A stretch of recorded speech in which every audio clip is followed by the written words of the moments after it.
এবং এখন তৃণমূল কংগ্রেসের যা অবস্থা, সে আর তৃণমূল না কে তৃণমূল এই নিয়ে লড়াই চলছে। মানে কালীঘাট তৃণমূল না ঋত তৃণমূল, কেউ তাকে আবার মার্ক্সবাদী তৃণমূলও বলছে।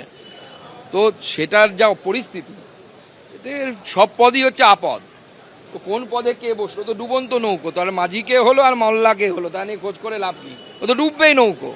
এই মুহূর্তে রাজ্য রাজনীতিতে সবথেকে বড় প্রশ্ন হচ্ছে তৃণমূল কার, তৃণমূলের প্রতীক দলীয় তহবিল শেষ পর্যন্ত কার দখলে থাকবে। আগামীকাল জাতীয় নির্বাচন কমিশনের দুপক্ষকেই জবাব পেশ করতে হবে। একদিকে কালীঘাট তৃণমূল, অন্যদিকে ঋতব্রত তৃণমূল। সময়ও বেঁধে দিয়েছে জাতীয় নির্বাচন কমিশন। কাল বিকেল 5:30টার মধ্যে দুই তৃণমূলের কাছে নথি সহ জবাব তলব করেছে কমিশন। দুই তৃণমূলেরই লিখিত জবাব চাওয়া হয়েছে কমিশনের তরফে। আগামীকাল জাতীয় নির্বাচন কমিশনে কালীঘাটের তরফে প্রতিনিধি হয়ে যাচ্ছেন কল্যাণ বন্দ্যোপাধ্যায় এবং ডেরেক ওব্রায়েন, এমনটা জানিয়েছেন সৌগত রায়। এর আগে আপনারা জানেন যে নির্বাচন কমিশনের ফুল বেঞ্চ ঋতব্রত তৃণমূলের সঙ্গে বৈঠকও করেছিল। বলে আগামীকাল যে জবাব দিতে চলেছে কালীঘাট তৃণমূল, সেখানে তাদের বক্তব্য কি থাকতে চলেছে, যার ওপর শেষ পর্যন্ত জাতীয় নির্বাচন কমিশনের সিদ্ধান্ত নির্ভর করবে যে তৃণমূল আসলে কার, প্রতীক থেকে শুরু করে তহবিল কার দখলে যাবে।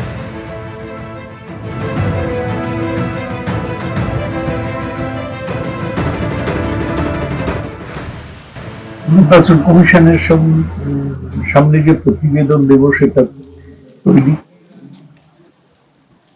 আমি যতদূর জানি ডেরেক ওব্রায়েন আর কল্যাণ বন্দ্যোপাধ্যায় যাবে। ওরা সম্ভবত আজই দিল্লি যাবেন, কালকে কোনো সময়। দুপক্ষই দাবি করছে যে তারাই আসল তৃণমূল। এর আগে আপনারা জানেন যে ঋতব্রত তৃণমূলের সঙ্গে জাতীয় নির্বাচন কমিশনের বৈঠক হয়, যেখানে 9 জন প্রতিনিধি ঋতব্রত তৃণমূলের তরফে উপস্থিত ছিলেন। 10 জন তারা গেছিলেন দিল্লিতে উড়ে, তার মধ্যে জাতীয় নির্বাচন কমিশনের ফুল বেঞ্চ বৈঠক করেছিলেন। আর এবার এই কালীঘাট তৃণমূলের তরফে আগামীকাল ডেরেক ওব্রায়েন যাচ্ছেন এবং কল্যাণ বন্দ্যোপাধ্যায় যাচ্ছেন বলে সৌগত রায় জানিয়েছেন। লিখিত জবাব সহ যাবতীয় নথি তাদের তরফেও পেশ করা হবে। সময় বেঁধে দেওয়া হয়েছে আগামীকাল বিকেল 5:30টা।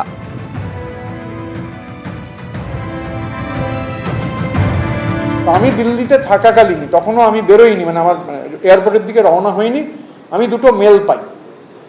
2 জুলাই 2026 7:22 একটা মেল আসে, আর 7:23 একটা মেল আসে। সেই মেল অবশ্যই ব্রিচ অফ প্রিভিলেজ হবে বলে আমি দেখাবো না, কিন্তু টাইম বলে দিচ্ছি, 7:22 আর 7:23 সন্ধ্যেবেলা মমতা বন্দ্যোপাধ্যায়কে একটা চিঠি দেওয়া হয়েছে। আমাদের সেই চিঠিতেই আমাদের যে রেজিস্টার্ড ঠিকানা, সেই রেজিস্টার্ড ঠিকানায় আমার নামে সেখানে সেই চিঠির কপি আমাকে দেওয়া হয়েছে। আর আমাকে যে কপিটা দেওয়া হয়েছে সেটারও, আমাকে যে চিঠিটা দেওয়া হয়েছে তার কপি মমতা বন্দ্যোপাধ্যায়কে পাঠানো হয়েছে। বাজারে এই যারা সারাদিন বুলি আওড়ান, তারা সেদিন কপচেছিলেন যে কোনো চিঠি পাওয়া যায়নি। নির্জলা মিথ্যে কথা, প্যাথোলজিক্যাল লাই। বলে বুঝতে পারছেন যে এই মুহূর্তে তীব্র দড়ি টানাটানি চলছে কালীঘাট তৃণমূল এবং ঋতব্রত তৃণমূলের মধ্যে। আসল তৃণমূলকে তার দাবিদার নিয়ে যা চূড়ান্ত সিদ্ধান্ত শেষ পর্যন্ত নেবে জাতীয় নির্বাচন কমিশন। আর এই যে দড়ি টানাটানি এবং আকচাকচি চলছে, যাকে কটাক্ষ করেছে বিজেপি। সুকান্ত মজুমদার বলছেন নৌকা যখন ডুবছে তার মাঝিকে আর মল্লাকে তা নিয়ে খোঁজ করে খুব একটা লাভ নেই।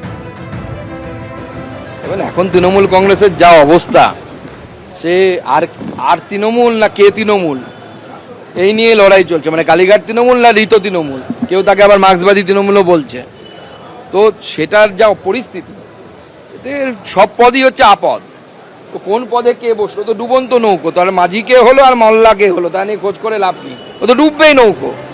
বলে এই অবস্থায় আগামীকাল কালীঘাট তৃণমূলের তরফে নথি কি জমা দেওয়া হচ্ছে, কি দাবি করা হচ্ছে এবং তার উপর ভিত্তি করে কি সিদ্ধান্ত জাতীয় নির্বাচন কমিশন নিচ্ছে, সেদিকে সকলের নজর রয়েছে। শুধুমাত্র রাজ্য রাজনীতি নয়, জাতীয় রাজনীতির ক্ষেত্রে অত্যন্ত গুরুত্বপূর্ণ হতে চলেছে আগামীকালকের দিন। এর আগে আপনারা জানেন যে ঋতব্রত তৃণমূলের সঙ্গে প্রতিনিধিদের সঙ্গে জাতীয় নির্বাচন কমিশনের বৈঠক হয়েছে এবং কালীঘাট তৃণমূলের তরফে আগামীকাল ডেরেক ওব্রায়েন এবং কল্যাণ বন্দ্যোপাধ্যায় তারা যাবেন জাতীয় নির্বাচন কমিশনে।